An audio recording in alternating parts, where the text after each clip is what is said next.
Hai các bạn, chào mừng các bạn đến với kênh Đinh Lăng Food and Horror trong chương trình kể chuyện ma của Tân ngày hôm nay nha.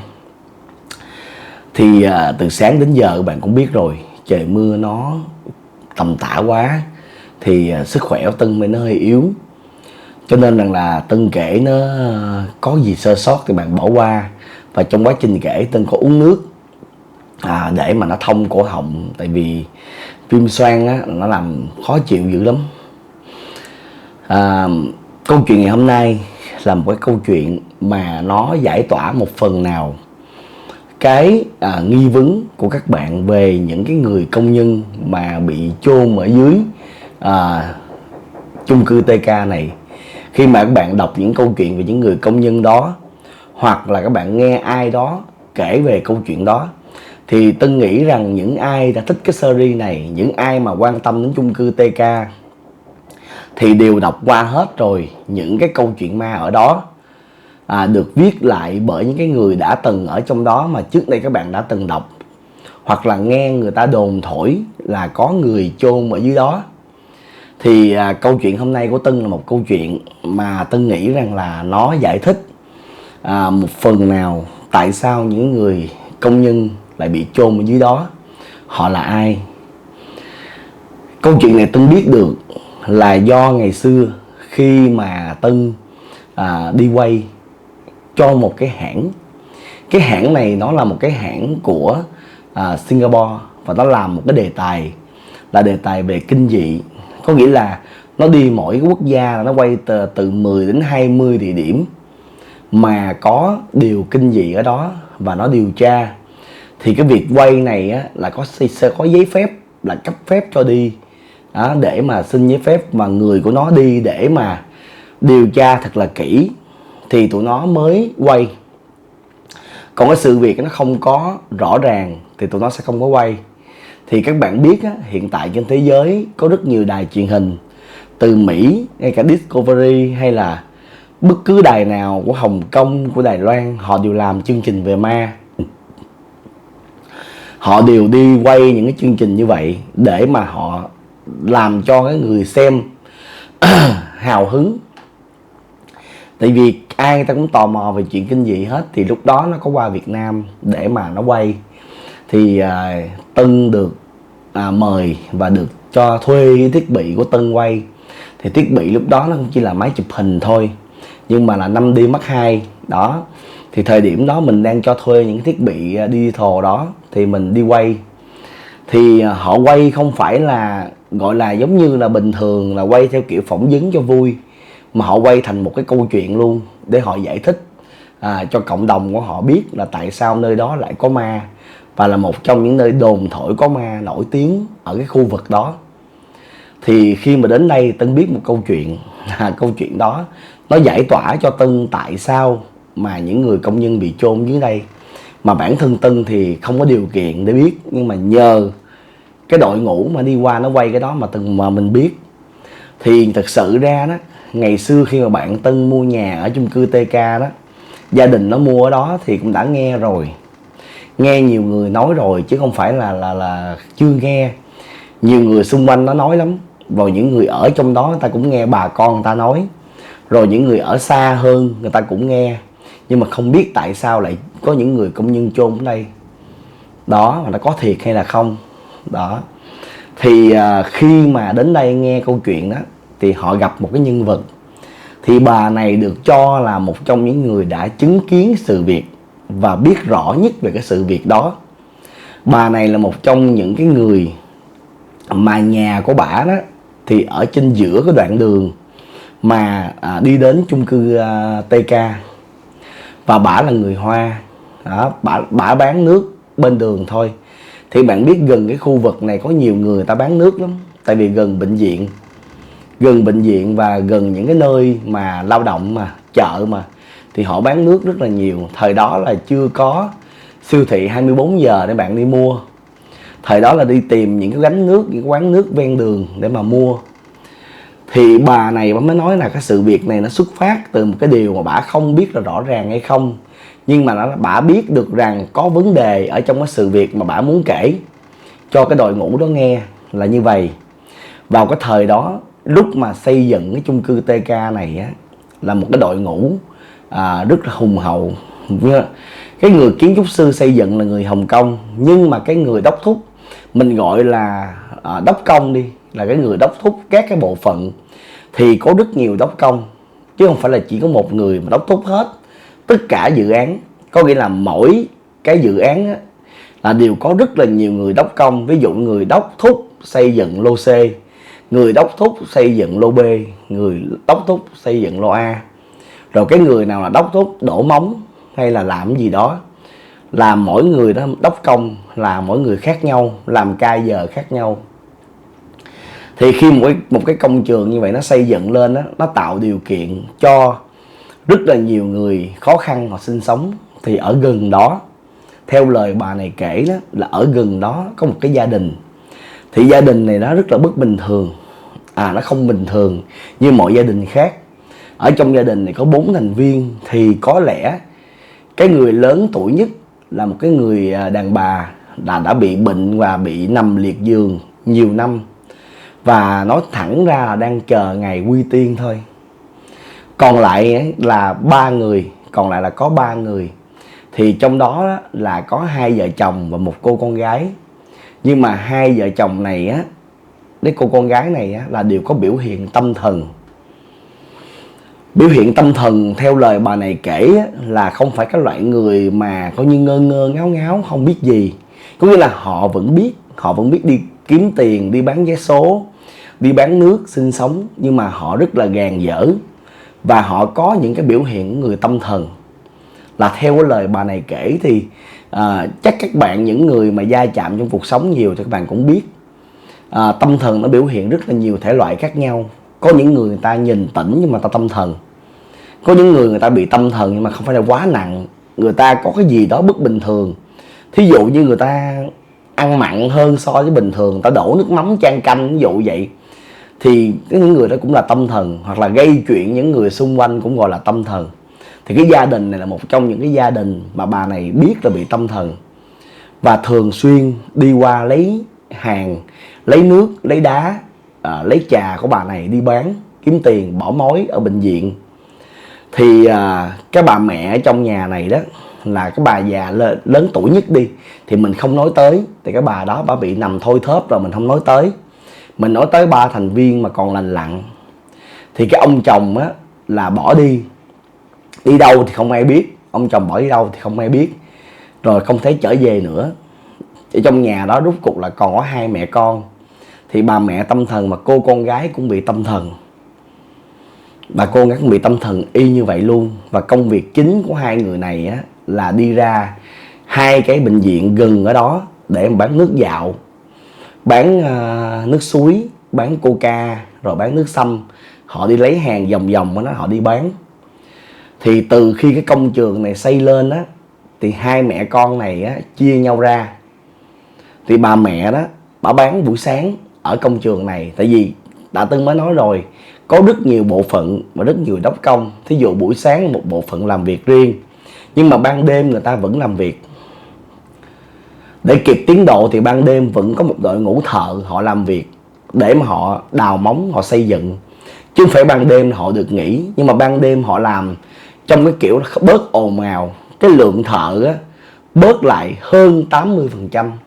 Chỉ còn 20% thợ giỏi để mà đục khoan, đừng ảnh hưởng đời sống những người xung quanh. Chứ còn họ vẫn làm việc, chứ không phải là họ không làm việc. Đó. Thì buổi sáng là bà mẹ, còn buổi tối là cô con gái đạp xe đạp, chở nước đi vòng vòng quanh đó bán. Một phần là bán nước kiếm tiền, một phần là đi lụm mấy cái thùng cạc tông, hay là lụm những cái thứ gì mà người ta thải ra mà mình đi bán dây chai được á, thì họ đi lụm. Thì cái bà mà kể câu chuyện cho cái ekip mà quay chuyện kinh dị đó, bà Tân ngồi đó, Tân quay, Tân cũng nghe luôn đó. Thì cái bà đó là người cung cấp toàn bộ nước, cũng như là đá, cũng như là mọi thứ cho 2 mẹ con đi bán. Tại vì cái nơi mà gọi là gốc á, cái nơi mà để mà cung cấp giá gốc á, thì những cái đại lý mới có được cái quan hệ đó. Còn những người đi lấy nước lại phải lấy từ đại lý, mà ta gọi là cái bô đá đó, đi đến bô đá lấy nước, lấy bia về để mà bán. Thì một cái hôm đó là một cái hôm mà bà này chứng kiến một cái sự việc đó, là bà thấy buổi chiều hôm đó là cái con gái đó, đạp xe đạp chở cái thùng nước đi bán, nhưng mà không có thấy cô này quay con đường đó trở về. Tại vì bà này bà ngồi ngay con đường đó luôn, đi qua đi lại bà phải thấy. Và là thứ nhất. Thứ hai là lấy kiểu gối đầu, có nghĩa là họ tới họ lấy nước, họ bán được bao nhiêu tiền họ về họ trả bấy nhiêu, còn cái phần lời họ được quyền giữ. Còn họ bán không hết họ trả lại mấy cái chai không hết đó, chứ không phải là họ đưa tiền trước, và gọi là lấy gối đầu. Thì cái cô này cổ đạp đi mà không lấy đạp về, thì bà này bà buồn ngủ quá, bà đi ngủ, bà nói ủa sao lạ vậy, bình thường là mẹ con nó đi bán là xong về đưa tiền là này kia lại cho mình, bán được hay không được phải chia lại chứ.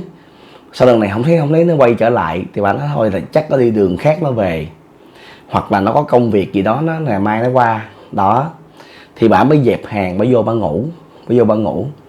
Thì ngày hôm sau, ngày hôm kia và ngày kế tiếp là bà không nhìn thấy cô này đi tới lấy hàng, mà chỉ có bà mẹ đi lấy thôi.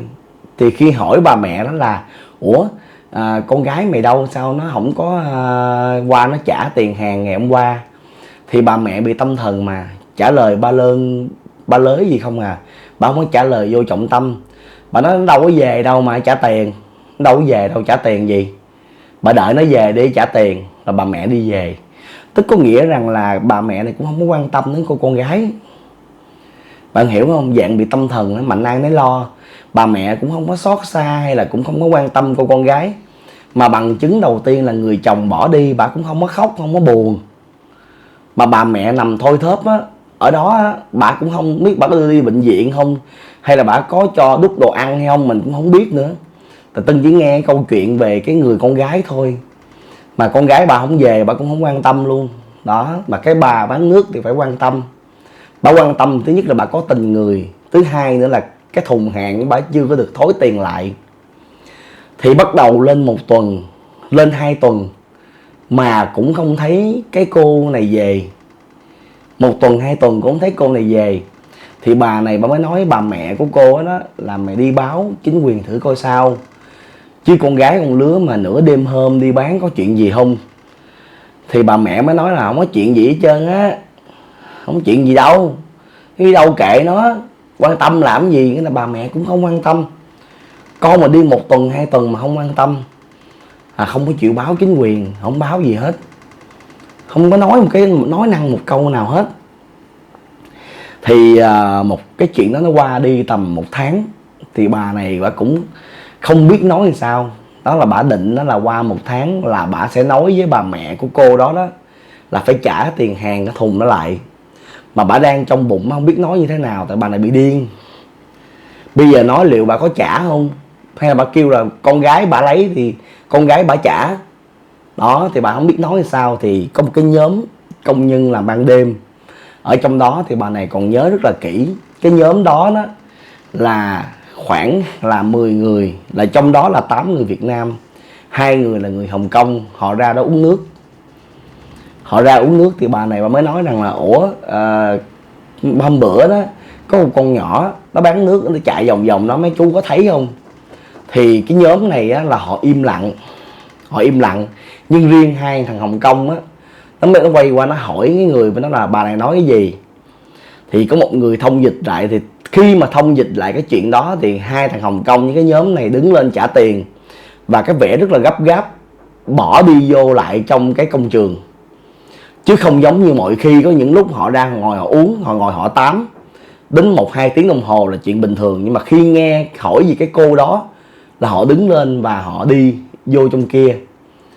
Thì bà này bà cũng không có suy nghĩ gì, bà chỉ nghĩ rằng là công việc của người ta thôi, chứ bà không có suy nghĩ cái chuyện gì khác. Rồi sự việc nó qua một thời gian rất là lâu. Thì cái chung cư TK nó xây xong, bắt đầu nó khánh thành. Thì bắt đầu là bà mới nghe lời đồn thổi là có một nhóm công nhân hay là đã bị chôn ở trong đó, một nhóm công nhân là bị chôn ở trong đó. Thì bà chỉ nghe như vậy thôi, chứ bà không phải là người chứng kiến, cũng không ai là người chứng kiến cái chuyện đó hết. Chỉ là có lời đồn là như vậy, và đến tai của bà là một nhóm công nhân đó. Nhưng mà bà là người tin. Khi bà nói chuyện với cái ekip mà làm chuyện ma đó, bà nói bà là người tin. Tại vì bà biết ban đêm ở đây có người làm. Nhưng mà cái khoảng thời gian, có một cái khoảng thời gian là từ 5 đến 6 ngày là không có người làm ở đây. Và cái nhóm 10 người là 2 người Hồng Kông và 8 người Việt Nam là họ không có đi qua đi lại mua nước nữa. Thì bà nói rằng là con đường này và các chỗ này có nhiều vụ mất tích rất là kỳ. Đó, thì bà mới chỉ cái nhà mà của cái bà điên đó, cái bà bị điên đó. Thì nó xảy ra một cái sự việc là khi mà cái chỗ này khánh thành lên đó, thì bữa hôm đó trời mưa rất là lớn. Một cái bữa trời mưa cực kỳ lớn, là khi mà phải nói là giống như là gió lốc đó. Thì khi bà thấy như vậy, bà mới dọn hàng vô. Bà dọn hàng vô, bà quay ra, bà thấy cái cô gái điên đó. Bà thấy cái con nhỏ mà con gái điên đó, cái cô gái điên đó, đang trong tình trạng là trần truồng, người máu không à, đi ngang qua bả. Thì bả mới la lên, bà kêu nó, mày đâu vậy, mày đợi bác, mày đâu vậy. Thì bà mới chạy vô trong nhà, bà lấy cái áo mưa ra, bà định đưa cho nó để mà nó bận đó. Tại vì bà sợ nó bị cái gì nó trở về. Thì khi bà chạy ra thì con đường vắng tanh, không một bóng người. Con đường vắng tanh luôn, không một bóng người. Thì bà cứ đinh ninh rằng là có thể bà gặp ma, hay là bà gặp con nhỏ đó thiệt. Thì bà bận áo mưa vô, bà rủ thêm một cái người em ở trong nhà nữa đi qua cái nhà bà điên đó để coi rằng là con nhỏ nó có về hay không. Thì khi đi qua nhà bà điên đó thì một sự việc bất ngờ xảy ra nữa, là cái bà cụ mà nằm thôi thóp á, bà cụ đó chết. Là ngày hôm đó bà chết luôn. Đó, thì bà mẹ bà ngồi kế bên, bà nhìn mà bà không có khóc. Tại bà bị tâm thần mà bà không có hiểu được cái chuyện sinh ly tử biệt hay sao á. Thì cái bà mà bán nước kể chuyện tụi mình á, bà mới kêu gọi hàng xóm qua để mà lo hậu sự. Thì khi qua thì những mấy bà phụ nữ á, là phải đi vô lau mình, là coi như là tắm rửa sạch sẽ cái xác đó. Các bạn biết không? Thì những người nào mà đã chứng kiến cái sự việc đó, khi mà có người nhà, người thân đó mà qua đời, thì bạn sẽ hiểu là phải vô tắm sạch sẽ cho người ta, để trước khi mà người ta liệm là người ta sạch sẽ. Thì mấy người phụ nữ vô tắm, thì khi mà vô tắm như vậy đó, thì tự nhiên cái bà đó bật dậy. Nhưng mà bà không có nói chuyện theo cái kiểu mà người ta nói rằng là giống như hồi sinh đó, hoàng hồn lần cuối đó. Nhưng mà bà bật dậy, bà không có nói chuyện liên quan đến bà, mà bà mới nói rằng đó, những người ở đó luôn á, những người chứng kiến sự việc đó, bà nói rằng á, con bị cưỡng hiếp chết oan ở trong đó, con giết mấy thằng đó rồi, con bị cưỡng hiếp chết oan, nó chôn con ở trong đó, con giết mấy thằng đó luôn rồi. Mấy cô á vô trong đó đem xác con về đi, con bị chôn ở trong đó đó, mấy cô đem xác con về đi. Thì sau đó cái bà đó mới nằm xuống là bà chết luôn. Thì trước cái sự việc đó là không ai dám lau mình nữa, không ai dám lau mình cái bà đó nữa. Và đi ra nói cho cái bà mẹ điên á, bà mẹ của cái cô mất tích á. Thì bà mẹ mới nói là muốn làm gì làm, bà không quan tâm. Có nghĩa là bà nó bị điên. Tân nghe câu chuyện Tân cũng tức lắm. Và bà nó bị điên. Mẹ của bà, con của bà không quan tâm. Chồng bà bỏ đi bà cũng không quan tâm, sống chết mặt. Thì những người mà họ tỉnh á, thì họ là người chứng kiến cái sự việc đó. Nhưng mà nếu như bây giờ kể cái sự việc đó cho cái người giải quyết được vấn đề đó nghe, thì họ có tin hay không? Khi mà cái người vừa mới nói không có cái gì để mà làm bằng chứng hết, không có quay hình lại, không có ghi âm lại gì hết, tự nhiên hoàng hồn ngồi dậy nói là con bị cưỡng hiếp trong đó, con bị chết trong đó đó, vô đem xác con ra đi, con giết mấy người đó rồi, con chôn chung mấy người đó ở dưới rồi, vô đem xác con về đi, ở trong đó con lạnh lắm. Rồi sau đó nằm xuống chết. Nhưng mà đâu có ai quay hình lại được đâu. Chỉ có những cái bà mà lau mình cái xác đó lúc đó mới nghe được cái chuyện đó thôi. Thì mấy người đó bắt đầu cũng làm đám tang xong hết mọi thứ, làm đám tang xong hết mọi thứ thì mới qua nhà của cái bà bán nước. Bà mới kể, bà mới nói rằng là trước đó là cái con gái của bà này nè có đạp xe đạp đi vô trong đó bán, nhưng mà không thấy chở ra, rồi rất là lâu rồi nó không chở về, mà bà này cũng không hề đi báo, mà bà này cũng không có quan tâm lo lắng nữa. Bà dẫn qua lấy nước, bà đi ra ngoài bệnh viện bà bán bình thường. Bà không quan tâm đến con gái bà có về hay không, bà có buồn hay không hay gì đó. Thì cái sự việc đó nó được đồn thổi lên và người ta biết. Thì bà đó mới kể cái câu chuyện đó cho cái nhóm mà làm chuyện kinh dị nghe, là cái sự việc đầu tiên mà tại sao những cái người công nhân ở đó bị chôn là có hay không thì bà không có biết. Nhưng mà cái chuyện chứng kiến một cái cô gái điên mà cái hồn của trở về nhập vô bà của mình để mà nói rằng mình bị cái nhóm đó cưỡng hiếp chết trong đó là có. Thì nhiều lời đồn thổi đó, tôi nghĩ rằng đây là câu chuyện rõ ràng nhất, rằng là đêm hôm đó đã có chuyện xảy ra, là cô này có bán nước và có bị cái nhóm này làm cái gì đó, rồi sau đó là cái nhóm nó chôn cổ dưới đó luôn. Tại vì cái khu đất nó bự mà đâu có nhỏ đâu, mà công trường của người ta, mà cô này bị điên nữa, mà bà mẹ cũng bị điên, đâu có đi báo bất cứ người nào đi tìm đâu. Thì khi chôn xuống dưới đó làm sao ai biết. Thì cái hồn của cô này trả thù, cái hồn cô này trả thù và hại những cái người đó bị chôn xuống dưới. Cho nên mới có 5-6 ngày cái bà bán nước bà mới không có nhìn thấy được rằng là có cái đội 10 người làm việc ban đêm ở đây nữa. Chứ còn đúng ra họ phải làm đúng tiến độ, họ đâu có được nghỉ 5-6 ngày. 5-6 ngày là một cái con số thời gian rất là lớn. Với cái dự án, một cái công trình như vậy, không thể nào mà tự nhiên nghỉ 5-6 ngày. Và cái nhóm đó không bao giờ nó xuất hiện mà nó mua nước của bà này nữa. Thì các bạn thử đoán xem rằng là cái sự thật là có người bị chôn dưới đó hay không qua câu chuyện này. Thì sau đó một cái thời gian đó thì cái nhóm làm phim mới hỏi là để tới nhà của bà điên đó. Thì bà điên đó bà bán nhà rồi, bà đã bán căn nhà ở đó rồi. Tại vì vào thời điểm đó nhà ở khu vực nó cũng có giá, bà bán để bà đổi đi qua nơi khác bà sinh sống. Thì bà đi đâu thì không ai biết, bà đi đâu thì cũng không ai biết.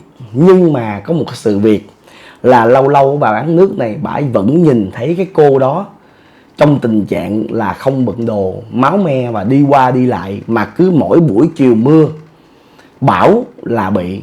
Cho nên là mưa bão là bà này bà không có bán, bà đem bà dọn hàng vô hết bà không có bán. Bà không bán bà một sợ, một là trời mưa bán được cho ai, hai là bà nhìn thấy cảnh đó bà sợ, bà nhìn thấy cảnh đó bà sợ.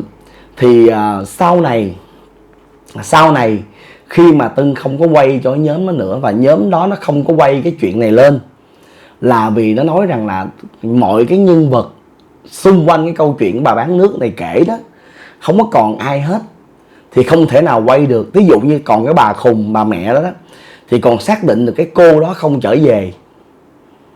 Mặc dù bà bị điên, bà sẽ nói là ở cái đi đâu kệ nó đi đâu, từ lúc đó thì cũng còn được cái bằng chứng. Nhưng mà bà này bà bỏ đi rồi, bà bỏ đi rồi, đâu có ai biết có hay không. Vậy còn bà bán nước bà nói thôi, bà nói sao tin vậy. Mà bây giờ chiều mưa, biết chừng nào chiều mưa mà đặt máy canh coi là có cái lo có vong hồn cô đó có đi ngang hay không, làm sao biết được. Thì mãi sau này Tân cũng có đi qua đi lại con đường đó, và Tân cũng có quan hệ bạn bè rồi này kia, gặp ở bên đó là đi ăn đi nhậu rồi đó. Thì cũng nghe phân phớt đâu đó là người ta có nhìn thấy một cái hồn ma người con gái không bận đồ, máu me bê bết mà đi trong buổi chiều mưa ở gần khu vực đó. Thì Tân có nghe cái lời đồn phân phớt đó, thì Tân nghĩ rằng nó có liên quan đến câu chuyện mà Tân vừa mới kể cho các bạn. Thì thực sự ra đây là câu chuyện mà Tân cảm thấy có một cái phần gì đó logic trong cái vấn đề mà nếu như thật sự có người bị chôn ở dưới chung cư TK đó, không phải tự nhiên mà người ta đang làm chuyện bình thường mà người ta bị chôn, người ta bị tai nạn, mà tai nạn một lần mấy người mà chôn ở dưới. Trừ khi có một cái chuyện gì đó khác mà bị xảy ra Thì đây là câu chuyện mà Tân được biết. Đó, các bạn thấy như thế nào về câu chuyện ngày hôm nay thì cho Tân biết trong phần bình luận. Nếu thích thì nhớ like, share và subscribe để kênh YouTube của Tân ngày càng lớn mạnh hơn nữa nha. Hôm nay thì sức khỏe Tân hơi yếu, Tân kể có gì đó sơ sót thì các bạn bỏ qua giùm Tân. Cảm ơn các bạn rất là nhiều và hẹn gặp lại các bạn với câu chuyện ma của 5 giờ chiều mai nha. Bye bye.